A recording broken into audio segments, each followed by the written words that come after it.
ஏத்தே ட்ரெஸ் எடுக்க போறேன், போயிட்டு வரேன். மர்மோள யாருக்கு துணி எடுக்க போற? ஏத்தே எங்க அம்மாவுக்கு அடுத்த வாரம் பிறந்த நாள் வருது. அதான் எங்க அம்மாவுக்கு ஒரு saree எடுத்து கொடுக்கலான்னு கிளம்பிட்டேன். நான் சொல்லுத கடையில எடுங்க. நல்ல நல்ல சேலையா போட்டுருக்காம பாத்துக்கோங்க. மர்மோள என் மொப சொல்லுத கடையில போய் எடு. 100 ரூபா 150 ரூபாய்க்கு நல்ல நல்ல சேலையா போட்டுருக்காம பாத்துக்கோ. இப்ப என்ன சொல்லி படிஞ்சு இப்ப அழுதுட்டு கிடக்க?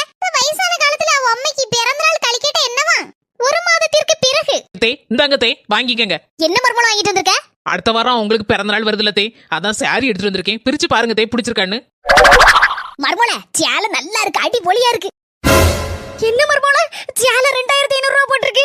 இருக்கட்டு தே, உங்க பிறந்த நாளுக்கு ஒரு நல்ல சேலை எடுத்து கொடுக்கணும்னு நான் நினைச்சேன் தே, அதான் எடுத்துட்டு வந்திருக்கேன். எங்க அம்மா மாதிரி தான் தே நீங்களும். மர்மோள என்ன மன்னிச்சிரு மர்மோள, நான் உன்னை சரியா புரிஞ்சுக்கிடாம உன்னை எல்லாம் ஏசிருப்பேன். அம்மா கூட சேர்ந்துக்கிட்டு உங்க அம்மைக்கு சேலை எடுத்து கொடுக்கும்போது கூட 100 ரூபாய்க்கு எடுத்து கொடு அப்படி இப்படி உன்னை ஏசினே.